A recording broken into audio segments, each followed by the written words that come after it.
تو حضرت عمر بن خطاب ایک اسلام کا بہت بڑا نام، ٹھیک ہے، سیکنڈ جو خلیفہ ہے ان کے بارے میں فتح جروسلم، ٹھیک ہے، تو ویڈیو سٹارٹ کرتے ہیں۔ فلسطین، جروسلم،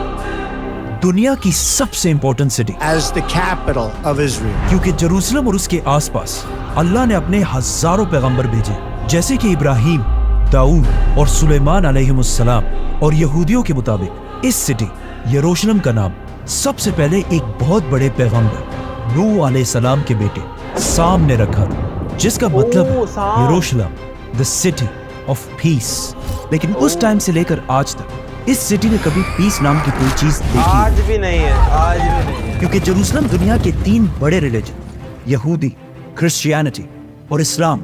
سب کے لیے ایک ہولی سٹی،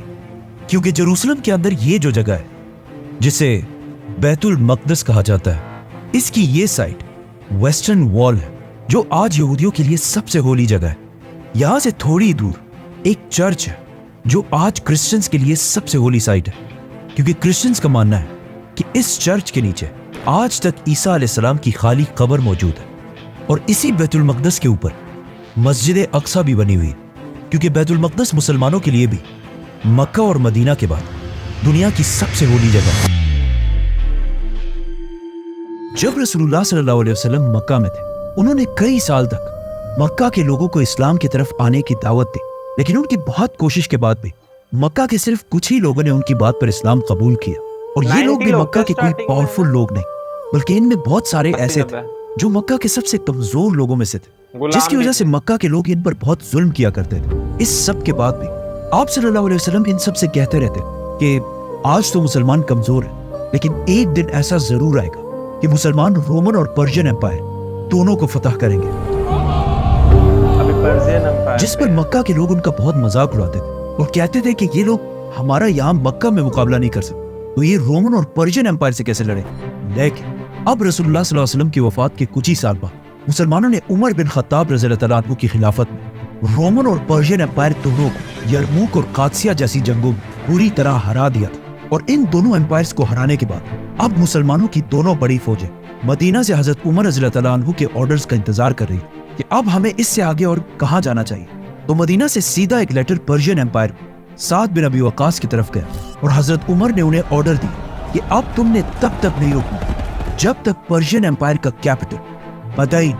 فتح نہ ہو جائے اور پوری پرشین ایمپائر مسلمانوں کے کنٹرول میں نہ آ جائے، تب تک تم نے پیچھے نہیں ہٹنا۔ تو سعد بن ابی وقاص مسلمانوں کی فوج کے ساتھ پوری پرشین ایمپائر کو فتح کرنے کے لیے روانہ ہوئے۔ پرشین ایمپائر میں تو مسلمانوں کی فوج آہستہ آہستہ کیپٹل کی طرف بڑھنے لگی۔ اب وہاں رومن ایمپائر مسلمانوں نے یرموک کی جنگ جیتنے کے بعد بہت تیزی سے ان سارے علاقوں کو دوبارہ فتح کر لیا تھا جنہیں وہ اس سے پہلے چھوڑ چکے تھے، اور اس سارے علاقے کو فتح کرنے کے بعد اب مسلمان مدینہ سے حضرت عمر رضی اللہ عنہ کے آرڈر کا انتظار کر رہے تھے۔ تو فوراً مدینہ سے حضرت ابو عبیدہ کے لیے ایک لیٹر پہنچا کہ مسلمانوں کی پوری طاقت کو ساتھ لے کر رومن ایمپائر کی سب سے ہولی سٹی، پیغمبروں کی سٹی جروسلم کی طرف جاؤ اور اسے خلافت کے کنٹرول میں لاؤ۔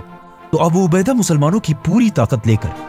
شام سے جروسلم کی طرف روانہ ہوا، اور اس طرح مسلمانوں کی یہ عظیم فوج پہلی بار فلسطین میں انٹر ہوئی۔ یرموک جیسی خطرناک جنگ جیتنے کے بعد اب پوری رومن ایمپائر میں مسلمانوں کو روکنے والا کوئی بھی نہیں تھا، تو مسلمانوں نے سیدھا جا کر جروسلم کے شہر کو چاروں طرف سے گھیر لیا۔ لیکن مسلمان یہ نہیں چاہتے تھے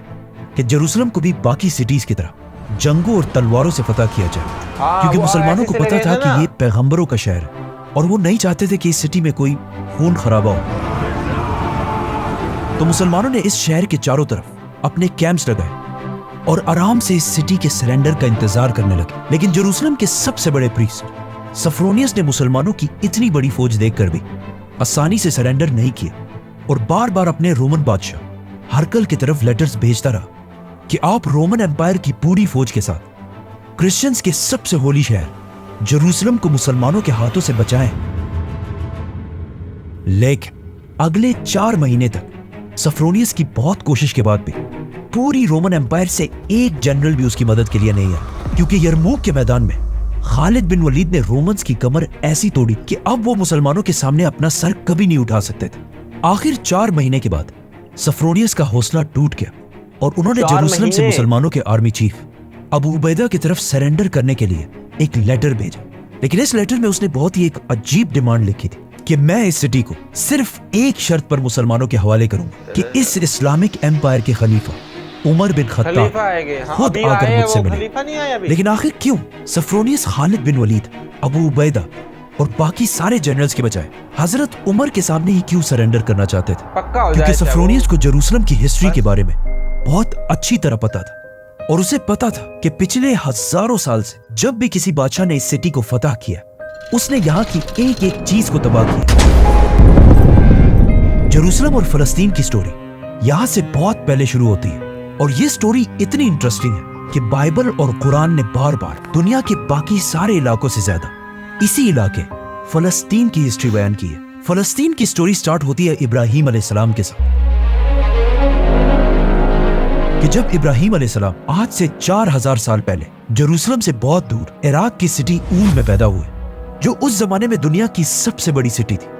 और उस सिटी के कुछ बड़ी बड़ी बिल्डिंग्स आज भी दुनिया में मौजूद है। इब्राहिम अलैहिस्सलाम इसी सिटी में बड़े हुए और बड़े होकर उन्होंने इस सिटी के रिलीजन से बगावत कर दी और वहां के सारे लोगों से ये कहा कि अपने खुदाओं को छोड़कर एक अल्लाह की तरफ आओ। तो ऑफ कोर्स वहां के लोगों ने उनकी बात नहीं मानी, लेकिन फिर भी इब्राहिम अलैहिस्सलाम अपने मिशन से पीछे नहीं हटे और आखिर वहां के बादशाह को एक दिन इतना गुस्सा आया कि उन्होंने हुक्म दिया कि एक बहुत बड़ी आग जलाकर इब्राहिम को उस आग में फेंक दिया जाए। लेकिन जैसे ही उन्होंने इब्राहिम अलैहिस्सलाम को इस आग में फेंका तो वहां खड़े सारे लोगों ने पहली बार एक बहुत ही अजीब मंजर देखा कि इब्राहिम अलैहिस्सलाम बिल्कुल सही सलामत वहां सबके सामने इस आग से चलकर बाहर निकले। इस वाकये के बाद ऊर शहर के लोग इब्राहिम अलैहिस्सलाम की ताकत से डर गए और उन पर और जुल्म करना छोड़ दिए और इब्राहिम अलैहिस्सलाम भी अल्लाह के हुक्म से ऊर सिटी को छोड़कर पहली बार फलस्तीन के इलाके में आबाद हुए। नाउ इब्राहिम अलैहिस्सलाम के दो बेटे थे, इस्माइल और इसहाक। इसहाक अलैहिस्सलाम की औलाद में अल्लाह ने हजारों पैगंबर भेजे, लेकिन इस्माइल अलैहिस्सलाम की औलाद से सिर्फ एक पैगंबर भेजा गया। इस्माइल अलैहिस्सलाम तो फलस्तीन को छोड़कर अरब जाकर मक्का में आबाद हुए, लेकिन इसहाक अलैहिस्सलाम अपने वालिद इब्राहिम अलैहिस्सलाम की वफात के बाद यही फलस्तीन में ही रहे और उनके बेटे याकूब अलैहिस्सलाम, जिन्हें इसराइल के नाम से भी जाना जाता है, और इन्हीं की औलाद को याकूब अलैहिस्सलाम की औलाद को आज बनी इसराइल कहा जाता है। याकूब अलैहिस्सलाम के एक बेटे यूसुफ अलैहिस्सलाम अपने भाइयों के जुल्म की वजह से फलस्तीन छोड़कर इजिप्ट में आबाद हुए और यही मिस्र में बड़े होकर यूसुफ अलैहिस्सलाम पूरे मिस्र के प्राइम मिनिस्टर बने, जिसके कुछ ही अरसे बाद फलस्तीन के इलाके में एक बहुत बड़ा कहर आया, जिससे वहां के लोगों के खाने पीने की चीजें बिल्कुल खत्म हो गई और यहाँ के लोग मजबूरन खाना पीना ढूंढने के लिए उस वक्त के सुपर पावर इजिप्ट की तरफ गए ताकि वहां से उनको कुछ मिल सके, जिसमें यूसुफ अलैहिस्सलाम के 11 भाई भी शामिल थे। आखिर यूसुफ अलैहिस्सलाम की वजह से उनके सारे भाई और बाप याकूब अलैहिस्सलाम सब फलस्तीन के इलाके को छोड़कर उन्हीं के पास इजिप्ट में आबाद हुए। बनी इसराइल में उस जमाने से लेकर आज तक एक बहुत ही जबरदस्त क्वालिटी रही है कि ये जहां भी जाते हैं बहुत ही तेजी से उस इलाके के सबसे ताकतवर लोग बन जाते हैं। इसी तरह इजिप्ट में भी बनी इसराइल के इन 12 भाइयों के बेटे बहुत तेजी से इजिप्शियंस को पीछे छोड़कर इजिप्ट के सबसे ताकतवर और रिच लोग बन गए। ये देखकर आहिस्ता आहिस्ता इजिप्शियंस को समझ आ गई कि अगर ऐसा ही चलता रहा तो बहुत जल्द हम सारे बनी इसराइल के गुलाम बन जाएंगे। तो आखिर इजिप्ट के एक ताकतवर फिरौन ने यह फैसला किया कि इससे पहले कि हम इजिप्शियंस इन बनी इसराइल के गुलाम बने, हम ही इन्हें अपना गुलाम बना देते हैं। जिसके बाद इजिप्शियंस ने बनी इसराइल को कमजोर करने के लिए जबरदस्ती इनके सारे बिजनेसेस बंद कर दिए, उनके घरों के अंदर से सब कुछ लूट लिया और बिल्कुल हिटलर की तरह सारे बनी इसराइल को एक जगह पर जमा करके इन्हें अपना गुलाम बना दिया। इसी तरह अगले 400 साल तक बनी इसराइल इजिप्शियंस की गुलामी करते रहे। आखिर अल्लाह ने इनकी तरफ अपना एक पैगंबर भेजा, मूसा अलैहिस्सलाम, जिन्होंने बनी इसराइल को 400 साल की गुलामी के बाद इजिप्ट से निकालकर वापस अपने ग्रेट ग्रैंडफादर इब्राहिम अलैहिस्सलाम के इलाके फलस्तीन की तरफ रवाना किया। यहूदियों की किताब तौरात के मुताबिक एक ही दिन में 6 लाख लोग इजिप्ट को छोड़कर रवाना हुए, लेकिन जैसे ही बनी इसराइल वापस फलस्तीन के करीब पहुंचे तो उन्होंने देखा कि पिछले 400 साल से जब बनी इसराइल इजिप्ट में गुलाम थे तो उसी टाइम फलस्तीन में कुछ नए बहुत ही ताकतवर कबीले अमेलेकाइट्स और एमोराइट्स आबाद हो चुके थे। तो अल्लाह ने मूसा अलैहिस्सलाम को हुक्म दिया कि बनी इसराइल के इन 12 कबीलों को अमेलेकाइट्स के साथ जंग के लिए तैयार करो। तो मूसा अलैहिस्सलाम ने ऐसा ही किया और पूरा बनी इसराइल जंग के लिए तैयार हो गया। लेकिन जंग से एक रात पहले ही موسیٰ علیہ السلام نے امیلیکائٹس کی طاقت کا اندازہ لگانے کے لیے بنی اسرائیل کے کچھ جاسوس رات کو ان کی طرف بھیجے، لیکن اب جب بنی اسرائیل جنگ کے لیے بالکل ریڈی کھڑے تھے تو اچانک ان جاسوسوں نے واپس آ کر بتایا کہ ہم بنی اسرائیل ان لوگوں کا مقابلہ کبھی بھی نہیں کر سکتے، کیونکہ یہ ایمورائٹس اور باقی قبیلے ہم سے بہت ہی زیادہ طاقتور اور رچ لوگ ہیں، اور ان کے پاس ہتھیار بھی ہم سے بہت زیادہ ہے۔ یہ سن کر بنی اسرائیل کا سارا حوصلہ بالکل ٹوٹ گیا، اور انہوں نے اپنے سارے ہتھیار پھینک کر موسیٰ علیہ السلام سے کہا کہ آپ اور آپ کا رب جا کر لڑیں، ہم ان لوگوں سے نہیں لڑنے والے۔ بنی اسرائیل کی اس حرکت سے اللہ کو ان پر بہت سخت غصہ آیا، اور اس نے تورات میں موسیٰ علیہ السلام سے کہا کہ میں نے بنی اسرائیل کو اتنی زیادہ نشانیاں دکھائیں، لیکن اس سب کے بعد بھی انہوں نے میرے لیے لڑنے سے انکار کر دیا، تو اب تم سب بنی اسرائیل اگلے 40 سال تک اسی ڈیزرٹ میں رہو گے، اور تمہارا ایک ایک بندہ اسی ڈیزرٹ میں مرے گا۔ یہی تم سب کی سزا ہے، یہاں تک کہ تم سب کی قبریں بھی اسی ڈیزرٹ میں ہی بنیں گی۔ اور ایگزیکٹلی ایسا ہی ہوا۔ اگلے 40 سال میں بنی اسرائیل کی جو غلام جنریشن ایجپٹ کے فرعون سے آزاد ہو کر نکلی تھی، ان 40 سالوں میں وہ بالکل ختم ہو گئی، لیکن ان سب کے ساتھ موسیٰ اور ہارون علیہ السلام بھی اس دنیا سے چلے گئے۔ ان 40 سالوں میں بنی اسرائیل کی ایک نئی جنریشن آزاد سوچ کے ساتھ بڑی ہوئی، اور انہوں نے یوشع بن نون علیہ السلام کی لیڈرشپ میں آخر پورے فلسطین کو فتح کر لیا، اور اس طرح بنی اسرائیل 500 سال کے بعد دوبارہ فلسطین میں آباد ہوئے۔ یوشع علیہ السلام نے پورے فلسطین کو فتح کرنے کے بعد فلسطین کو 12 حصوں میں ڈیوائیڈ کر دیا، اور بنی اسرائیل کے 12 قبیلوں کے حوالے کیا، اور ان سب کے اوپر کوئی ایک بادشاہ نہیں بلکہ ہر قبیلے کو کنٹرول کرنے کے لیے ان کے اوپر ججز کا ایک گروپ بٹھایا، جو وقت کے ساتھ ساتھ بنی اسرائیل کے سارے فیصلے کرنے لگے۔ اور اسی طرح اگلے 300 سال تک بنی اسرائیل کے یہی ججز پورے فلسطین پر حکومت کرتے رہے، لیکن آہستہ آہستہ وقت کے ساتھ ساتھ یہ ججز کرپٹ ہوتے گئے، اور کچھ پیسوں کے لیے تورات کی آیات کو بگاڑ کر اپنے مرضی کے فیصلے دینے لگے۔ یہی سے تورات جو موسیٰ علیہ السلام پر نازل ہوئی تھی آہستہ آہستہ چینجز آنے لگے، جس کی وجہ سے تورات کی اصلی پیور شکل ان ججز کی وجہ سے آہستہ آہستہ دنیا سے ختم ہونے لگی۔ اور یہ ججز اتنے کرپٹ تھے کہ اللہ نے انہیں روکنے کے لیے اپنے پیغمبر بھی بھیجے، تو ان ججز نے یہ جان کر بھی کہ وہ پیغمبر ہیں انہیں قتل کروا دیا۔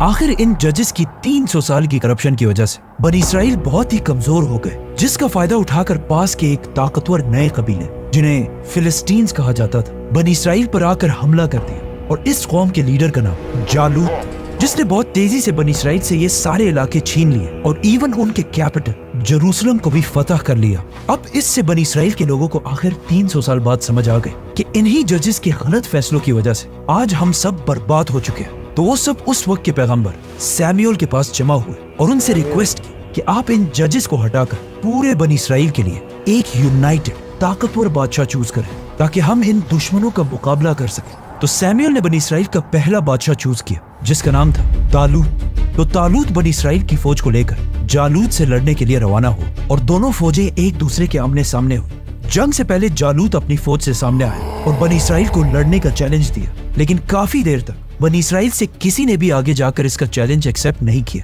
کیونکہ جالوت کوئی عام انسان نہیں تھا۔ یہودیوں اور ماڈرن ایسٹیمیٹس کے مطابق جالوت کی ہائٹ آلموسٹ 9 فٹ کے قریب تھی۔ آج کل کچھ لوگ سمجھتے ہیں کہ جالوت کچھ زیادہ ہی بڑا تھا، آلموسٹ ایک پہاڑ جیسی ہائٹ تھی اس کی، لیکن یہ بالکل غلط، بلکہ جالوت کے ہائٹ کے قریب ماڈرن زمانے میں بھی ایک انسان گزرا ہے، رابرٹ واڈلو، جس کی ہائٹ کو دیکھ کر جالوت کی ہائٹ کا اندازہ لگایا جا سکتا ہے۔ جالوت کافی دیر تک کھڑے ہو کر بنی اسرائیل کو جنگ کے لیے چیلنج کرتا رہا۔ آخر بنی اسرائیل کی فوج سے ایک ینگ لڑکا داؤد جالوت سے لڑنے کے لیے سامنے آیا۔ لوگوں نے داؤد کو سمجھانے کی کوشش بھی کی کہ ایسا مت کرو، کیونکہ داؤد اور جالوت کی ہائٹ میں آلموسٹ اتنا بڑا ڈفرنس تھا، اور جالوت بھی اس چھوٹے سے لڑکے کو دیکھ کر ہنسنے لگا۔ لیکن جیسے ہی لڑائی شروع ہوئی تو داؤد علیہ السلام نے دور سے ایک پتھر گھما کر سیدھا جالوت کی طرف پھینکا، اور یہ پتھر سیدھا جا کر جالوت کے سر پر لگا، اور وہ وہاں سب کے سامنے داؤد علیہ السلام کی ایک ہی وار سے زخمی ہو کر زمین پر گر گیا۔ اپنے لیڈر کو اتنی آسانی سے گرتے ہوئے دیکھ کر اس کی ساری فوج کا مورال بالکل ڈاؤن ہو گیا۔ یہ دیکھ کر طالوت نے بنی اسرائیل کو حملے کا حکم دیا، اور کچھ ہی دیر میں جالوت کی پوری فوج جنگ چھوڑ کر بھاگ گئی۔ جنگ میں داؤد علیہ السلام کی بہادری دیکھ کر وہ پورے بنی اسرائیل میں ایز اے وارئر مشہور ہوئے، اور طالوت کے بعد داؤد علیہ السلام پورے فلسطین کے بادشاہ بنے۔ داؤد علیہ السلام فلسطین کے سب سے طاقتور بادشاہ تھے، لیکن ان کی وفات کے بعد ان کے بیٹے सुलेमान अलैहिस्सलाम को अल्लाह ने ऐसी बादशाहत दी जो उनके बाद पूरी दुनिया में किसी को नहीं मिली। मतलब अल्लाह ने सुलेमान अलैहिस्सलाम को हवाओं, परिंदों, जिन्नात सब पर कंट्रोल दिया था और इसी ताकत को यूज करके उन्होंने अपने कैपिटल जेरूसलम में एक बहुत बड़ी मस्जिद बनाई जिसे आज टेम्पल ऑफ सोलोमन कहा जाता है। ये टेम्पल उस जमाने में दुनिया की सबसे बड़ी बिल्डिंग्स में से एक और कहा जाता है कि ये सिर्फ एक इबादत की जगह नहीं बल्कि बनी इसराइल का पार्लियामेंट भी जहां से सुलेमान अलैहिस्सलाम अपनी पूरी एम्पायर को चलाते थे। सुलेमान अलैहिस्सलाम की वफात के बाद बनी इसराइल ने उनके बेटे रहोबोम को पूरे फलस्तीन का नया बादशाह बनाया,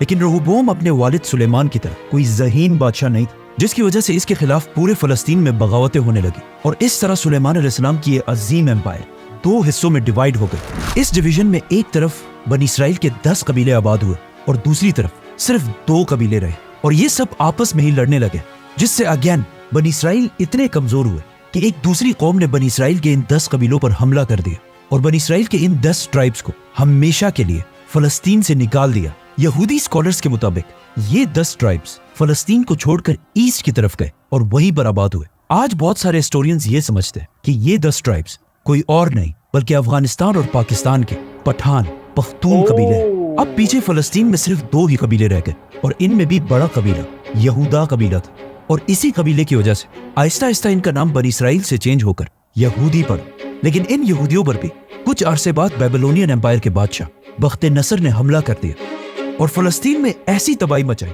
कि लाखों यहूदियों को कत्ल किया और सुलेमान अलैहिस्सलाम की बनाई हुई मस्जिद टेम्पल ऑफ सोलोमन को भी आग लगा दी और जो यहूदी जिंदा बचे थे उन सबको गुलाम बनाकर अपने कैपिटल बेबीलोन ले गया और इस तरह सुलेमान अलैहिस्सलाम की ये अजीम एम्पायर हमेशा के लिए खत्म हो गई। और इस तरह यहूदी एक बार फिर बिल्कुल फिरौन की तरह अगले 50 साल तक एक दूसरे बादशाह के गुलाम बने। लेकिन 50 साल के बाद अल्लाह ने यहूदियों को दोबारा बचाने के लिए अपना एक बंदा भेजा, साइरस द ग्रेट, जो उस जमाने में ईरान पर्शियन एम्पायर का पहला बड़ा बादशाह था, जिसने अपनी पूरी फौज लेकर बेबीलोनियन एम्पायर पर हमला कर दिया और इन्हें खत्म कर दिया और यहूदियों को गुलामी से निकालकर वापस फलस्तीन और जेरूसलम की तरफ भेजा और इन्हें पैसे भी दिए कि जाकर सुलेमान अलैहिस्सलाम के उस टेम्पल को दोबारा बनाओ।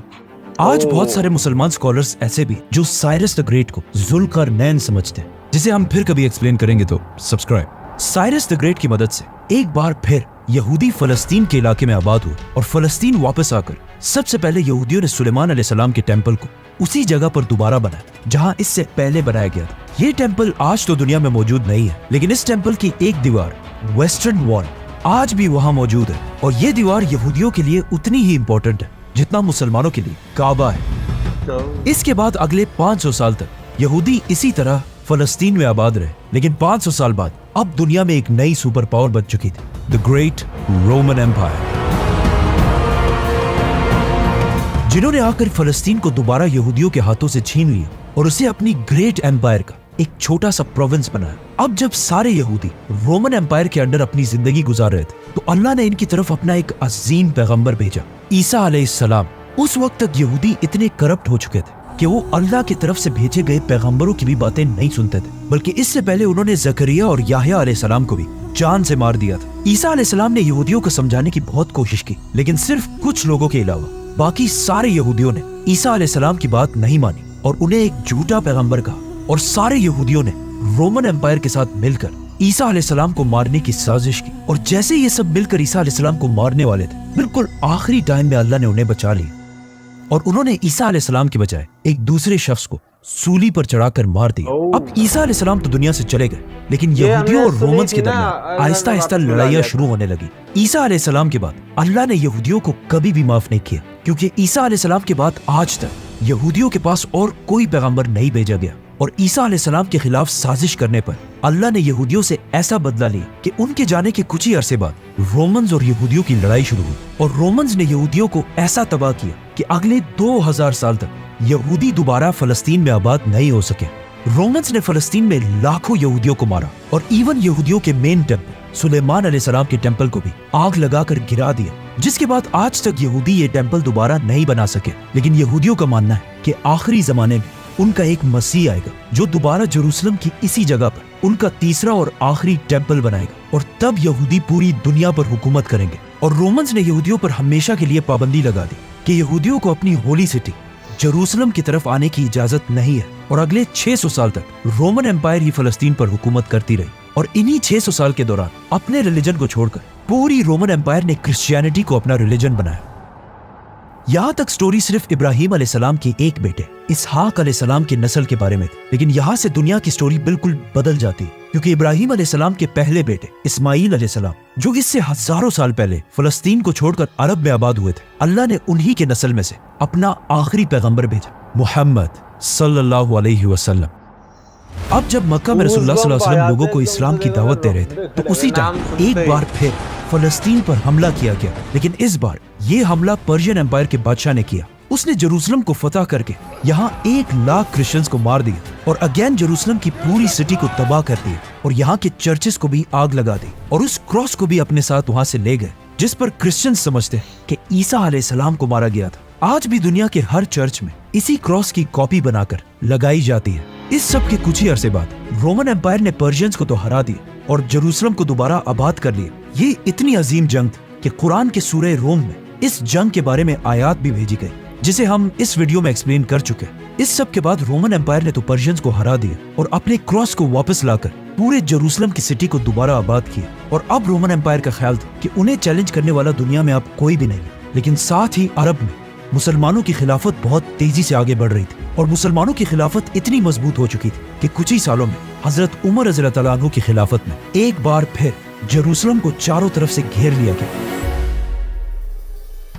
नाउ जेरूसलम के लीडर सफ्रोनियस को इस सिटी की हिस्ट्री का बहुत अच्छी तरह पता था और उसे पता था कि इससे पहले जिसने भी इस सिटी को फतह किया उसने इस सिटी की एक एक चीज को तबाह किया। तो अब सफ्रोनियस इस बात से डर रहा था कि अब मुसलमान भी इस सिटी का वही हाल ना करें जो इससे पहले बाकियों ने किया था। सफ्रोनियस जेरूसलम से अपने बादशाह हरकल की तरफ लेटर्स भेजता रहा कि वो आकर इसकी मदद कर सके, लेकिन 4 महीने गुजरने के बाद भी कोई भी उसकी मदद के लिए नहीं आया। तो उसने मजबूरन इस सिटी को सरेंडर करने का इरादा किया, लेकिन सरेंडर से पहले उसने एक बहुत ही अजीब डिमांड रखी जो इससे पहले किसी ने भी नहीं रखी थी। सफ्रोनियस ने मुसलमानों के जनरल अबू उबैदा की तरफ लेटर भेजा कि मैं सिर्फ एक ही शर्त पर इस अजीम सिटी को मुसलमानों के सामने सरेंडर करूंगा कि मुसलमानों के खलीफा उमर बिन खत्ताब खुद आकर मुझसे मिले, क्योंकि सफ्रोनियस के दिल में अब जेरूसलम को बचाने की सिर्फ एक ही उम्मीद, खलीफा उमर बिन खत्ताब। क्योंकि सफ्रोनियस ने इससे पहले हजरत उमर के बारे में बार बार सुना था कि हजरत उमर दुनिया के बाकी सारे बादशाहों से बहुत ही डिफरेंट है, बल्कि वो अपने आप को बादशाह कहलवाना भी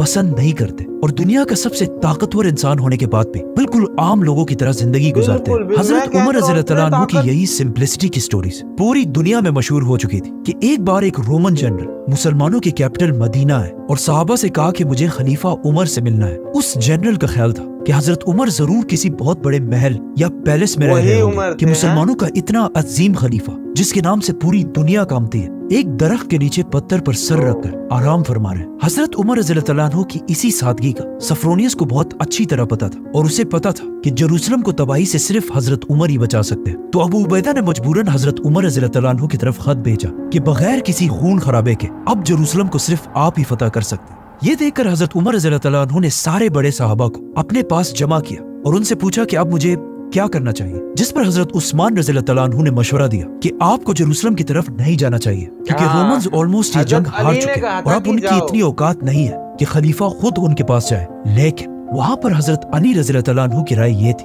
कि हजरत उमर को जेरूसलम की तरफ जरूर जाना चाहिए। उमर रज़ियल्लाहु अन्हु को वहाँ सबसे ज्यादा हजरत अली रज़ियल्लाहु अन्हु की राय पसंद आई। इसी के साथ हजरत उमर रज़ियल्लाहु अन्हु अपनी खिलाफत में पहली बार मदीना को छोड़कर फलस्तीन की तरफ रवाना हुए और वहाँ रोमन एम्पायर में भी मुसलमानों की सारी फौज ये सुनकर अपने खलीफा का बेसब्री से इंतजार करने लगी। लेकिन जाने से पहले हजरत उमर ने अली रज़ियल्लाहु अन्हु को अपने पास बुलाया और मदीना के साथ साथ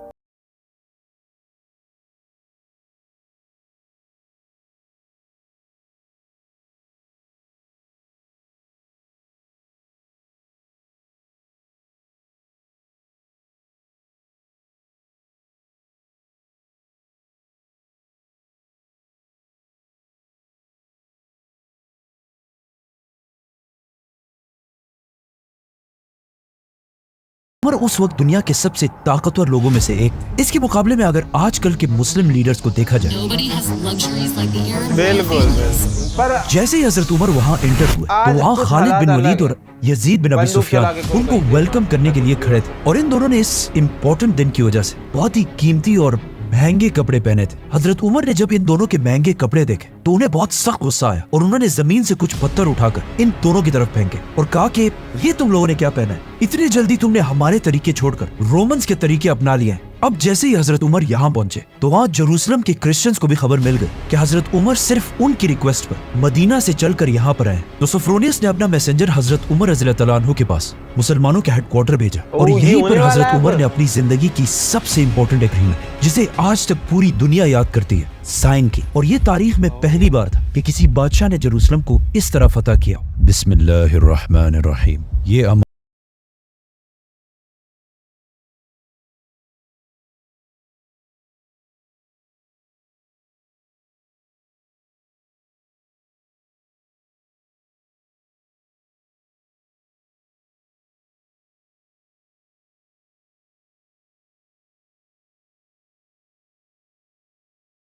कि अगर 600 साल बाद यहूदी दोबारा आकर जेरूसलम में आबाद हुए तो यहाँ के क्रिश्चियंस और यहूदियों के दरमियान बहुत बड़ी लड़ाई शुरू होगी, क्योंकि ये सिटी सब रिलीजन्स के लिए एक होली सिटी। तो हजरत उमर ने ऑर्डर दिया कि यहूदी यहाँ आ तो सकते हैं लेकिन यहाँ रह नहीं सकते। हजरत उमर रज़ियल्लाहु अन्हु का ये ऑर्डर इतना ब्रिलियंट था क्योंकि अगर आज देखा जाए, जब से यहूदी फलस्तीन आकर जबरदस्ती आबाद हुए तब से लेकर आज तक फलस्तीन में एक अनएंडिंग वॉर चल रही है जो आज तक जारी है।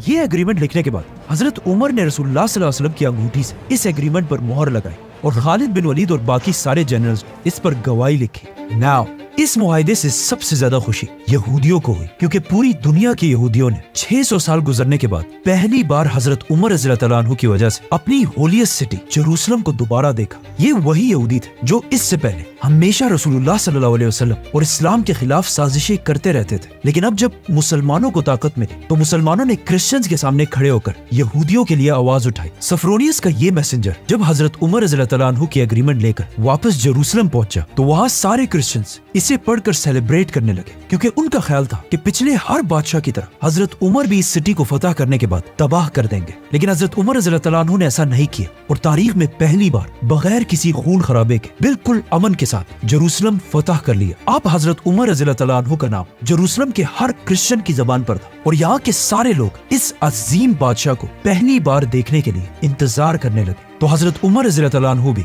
मुसलमानों के हेडक्वार्टर को छोड़कर पहली बार जेरूसलम की तरफ रवाना हुए। जैसे ही हजरत उमर रज़ियल्लाहु अन्हु जेरूसलम के बाहर मुसलमानों की फौज के करीब पहुंचे तो वहाँ अबू उबैदा रज़ियल्लाहु अन्हु और बाकी मुसलमानों ने उनका वेलकम किया। उन मुसलमान जनरल्स ने जब हजरत उमर रज़ियल्लाहु अन्हु के सादा और पुराने कपड़े देखे तो उन्होंने हजरत उमर रज़ियल्लाहु अन्हु से रिक्वेस्ट की कि आप ये पुराने कपड़े चेंज करके कुछ नए और महंगे कपड़े पहने और हजरत उमर रज़ियल्लाहु अन्हु की सवारी के लिए एक खूबसूरत घोड़ा भी लेकर आए। लेकिन हजरत उमर रज़ियल्लाहु अन्हु ने उन सब से कहा कि नहीं, एक जमाना था कि हम दुनिया के सबसे कमजोर और बैकवर्ड लोगों में से थे और आज जो हमें ये इज्जत मिली है वो हमारे कपड़ों या सवारी की वजह से नहीं बल्कि सिर्फ और सिर्फ इस्लाम की वजह से मिली है। ये कहते ही हजरत उमर रज़ियल्लाहु अन्हु यहाँ से जेरूसलम की तरफ रवाना हुए। अब यहाँ पे एक बहुत ही इंटरेस्टिंग स्टोरी और एक बहुत बड़ी कंफ्यूजन भी है कि हजरत उमर रज़ियल्लाहु अन्हु अपने गुलाम के साथ सिर्फ एक ही ऊंट पर जेरूसलम की तरफ गए। रास्ते में ये दोनों बारी बारी इस ऊंट की सवारी करते थे और जैसे ये दोनों जेरूसलम पहुंचे तो ऊंट पर हजरत उमर ने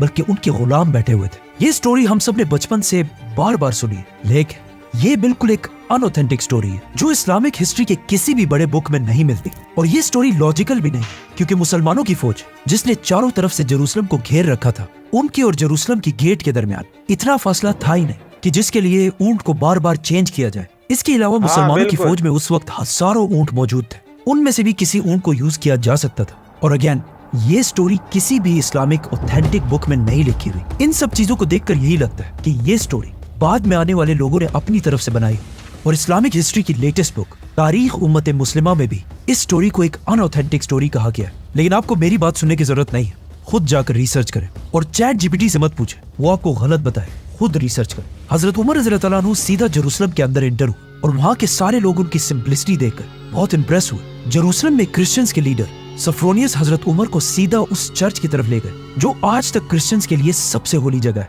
हजरत उमर जब चर्च में ही थे तो नमाज का वक्त हुआ। सफरोनियस ने वहीं पर हजरत उमर को चर्च के अंदर ही नमाज पढ़ने की रिक्वेस्ट की, लेकिन हजरत उमर ने वहां नमाज नहीं पढ़ी और कहा कि अगर मैंने यहाँ पर नमाज पढ़ ली तो मुसलमान जरूर इस चर्च को एक दिन मस्जिद में कन्वर्ट करेंगे। और हजरत उमर नहीं चाहते थे कि मुसलमान क्रिश्चियंस की इस होली जगह को बदल दें। और हजरत उमर की बात बिल्कुल सही थी क्योंकि आज इस चर्च के करीब ही उमर बिन खत्ताब के नाम से एक मस्जिद बनाई गई। हजरत उमर यहाँ से सीधा बैतुल मकदस की तरफ गए और देखा कि रोमन्स ने यहूदियों की नफरत की वजह से बैतुल मकदस को गंदगी का ढेर बनाया हुआ है। तो हजरत उमर बाकी सहाबा के साथ खुद अपने हाथों से बैतुल मकदस की सफाई करने लगे। हजरत उमर रज़ियल्लाहु तआला अन्हु ने बैतुल मकदस की पूरी सफाई के बाद यहाँ पर सहाबा की एक मीटिंग बुलाई कि हमें यहाँ पर मस्जिद कौन सी जगह पर बनानी चाहिए। तो काब रज़ियल्लाहु तआला अन्हु ने मशवरा दिया, जो इस्लाम लाने से पहले यहूदी थे, कि हमें मस्जिद बैतुल मकदस की इस पत्थर के पीछे बनानी चाहिए ताकि हम बैतुल मकदस और काबा दोनों को सामने रख कर नमाज पढ़ सके। लेकिन इस बात पर हजरत उमर को बहुत सख्त गुस्सा आया और उन्होंने काब से कहा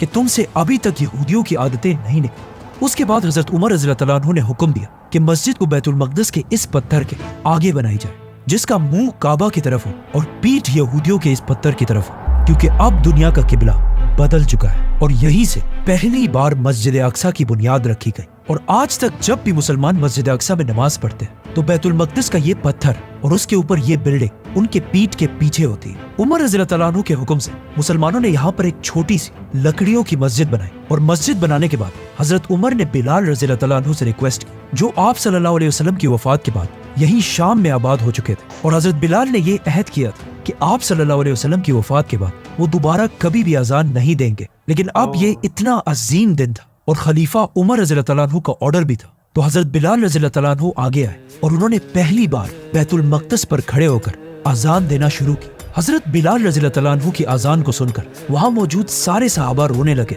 क्योंकि यही बिलाल आप सल्लल्लाहु अलैहि वसल्लम के जमाने में भी मदीना में अजान दिया करते थे। ये वो जमाना था जब मुसलमानों के पास कुछ भी नहीं था, यहाँ तक कि कई दिन तक उनके पास खाने पीने की चीजें भी नहीं होती थी। लेकिन इस सब के बाद भी आप सल्लल्लाहु अलैहि वसल्लम मुसलमानों से कहते रहते थे कि एक दिन ऐसा जरूर आएगा कि मुसलमान रोमन और पर्शियन एम्पायर दोनों को हराएंगे, यहाँ तक कि जेरूसलम को भी फतह करेंगे। और आज मुसलमान इन दोनों एम्पायर्स को हराकर दुनिया के सुपर पावर बन चुके थे। और वही बिलाल रज़ियल्लाहु तआला अन्हु दोबारा अजान दे रहे थे। उस दिन से लेकर आज तक पिछले 1400 साल से हर दिन बैतुल मकदस में उसी तरह अजान दी जाती है। और इस तरह इस अजीम सिटी, पैगंबरों की सिटी जेरूसलम को बगैर कोई खून बहाए हजरत उमर रज़ियल्लाहु तआला अन्हु ने फतह कर लिया। लेकिन जेरूसलम की फतह का तो रसूलुल्लाह सल्लल्लाहु अलैहि वसल्लम ने पहले ही बता दिया था। लेकिन इसके साथ ही आप सल्लल्लाहु अलैहि वसल्लम ने एक और भी बहुत शॉकिंग बात कही थी कि एक दिन जंगे तबूक के दौरान आप सल्लल्लाहु अलैहि वसल्लम अपने कैंप में बैठे हुए थे, तो उन्होंने पास बैठे एक सहाबी से कहा कि मुझसे कयामत की कुछ निशानियां सुनो। मेरी मौत, जेरूसलम की फतह और इस फतह के बाद एक ऐसी बीमारी जो तुम मुसलमानों को ग्रेट नंबर्स में मारेगी। और जेरूसलम फतह करने के बाद एग्जैक्टली ऐसे ही हुआ। इस बीमारी ने हजारों मुसलमानों की जान ली और मुसलमानों के बड़े बड़े जनरल्स अबू उबैदा, यजीद और माज बिन जबल शहीद हुए। और इन्हीं के साथ दुनिया की तारीख के सबसे बड़े जनरल खालिद बिन वलीद भी अपने जिस्म पर जख्मों की वजह से इस दुनिया से चले गए। इन सब बड़े बड़े जनरल्स की वफात के बाद अब कुछ नए लोगों को चांस मिला कि वो सामने आकर लीडर्स बन सके, जिनमें से एक का नाम था मुआविया बिन अबी सुफियान। सब्सक्राइब। तो ये होता है जब आप खोहिस्तानी की वीडियो देखते हो, ठीक है। ये स्टार्टिंग से लेके एंड तक मतलब पूरा समझाते हैं। काश हमारे हिस्ट्री के टीचर भी ऐसे समझाते बचपन में तो हैं हमको। ये मेरे को लग रहा था फतेह जेरूसलम है, ठीक है, फतेह जेरूसलम है, ठीक है। तो उसी के ऊपर होगा कि कैसे कैसे किया, क्या क्या मतलब वो प्रोसेस किया होगा, ठीक है। जैसे हमने वो हजरत उमर सीरीज में हमने देखा कि वो लोग अंदर गए थे, किले के अंदर गए थे, लेकिन इसमें इन्होंने कहा है कि वो लोग 4 महीने तक, शायद 1 महीने 4 महीने तक बैठे रहे, ठीक है। वही बाहर आए और उन्होंने बोला कि हम संधि करेंगे, ठीक है। लेकिन उसमें हजरत उमर में तो दिखाया था कि वो लोग जो है फंदा नहीं डाल के गए थे, जो डर नहीं लगता, फंदा डाल के गए थे, ठीक है। वो मेरे को थोड़ा बताना। और स्टार्टिंग से लेके एंड तक इन्होंने समझाया कि जो भी मतलब कितनी हिस्ट्री है, ठीक है। तो हजरत उमर के बारे में कहा कि उनको जो है कपड़े दिए गए बादशाह वाले, लेकिन उन्होंने नहीं पहने, ठीक है, क्योंकि भाई उन्होंने कहा कि हम कहाँ से आए ये भी तो देखो, हैं कहाँ से अल्लाह लेके आया, हम अपने तो कुछ है ही नहीं। और आज फिर मेरे को लगता है कि जो मुसलमान भी है लोग, ठीक है, हम इंडिया की तो नहीं बात करेंगे, हम पाकिस्तान की कोई प्रॉपर इस्लामिक तो नहीं, फिर भी बंटवारा तो धर्म के हिसाब से ही हुआ था, तो इस्लामिक मुल्क की क्या रहेगा पाकिस्तान, ठीक है। تو وہاں پہ بھی لوگ ملاوٹ تو کرتے ہی ہے نا, تو ان کو مطلب کہ آپ بھی کچھ پاکستان سے ہو گئے تو آپ سوچو کہ وہاں پہ اللہ کا ڈر نہیں ہے کیا؟ آج مطلب کھانے میں ملاوٹ کر دیتے ہیں, کچھ کر دیتے ہیں, ٹھیک ہے, آج بھی مطلب یہ ہونا چاہیے, مطلب وہاں پہ تو یہ ہونا چاہیے نا کہ بھائی ہم کو اللہ سے ڈر لگتا ہے تو ہم تو سب سے تھوڑا مہنگا دے دیں گے, پر سب سے اچھی چیز دے گے, سمجھ رہے ہو؟ لیکن یہاں پہ حضرت عمر ہے, ٹھیک ہے, ان سے تھوڑی بھی کچھ غلطی ہو جاتی ہے تو وہ یہ کہہ دیتے ہیں یہ تم نے کیا کیا عمر ہے. جیسے ماں کو انہوں نے وہ جاری کیا تھا کہ 2 سال سے اوپر بچے جو ہوئے گے جو ماں کا دودھ نہیں پیتے ہے نا, ان کو پیسے دے گے اور نہیں دے گے, پھر انہوں نے کہا تھا کہ یہ تم نے کیا کیا عمر. اتنی ان کو اتنا جو وہ ہوتا ہے احساس ہوتا ہے, دکھ ہوتا ہے ان کو ہر بات پہ کہ یہ تو نے کیا کیا عمر ہے. تو آج پتہ نہیں ہے لوگوں میں کہاں چلا گیا. اور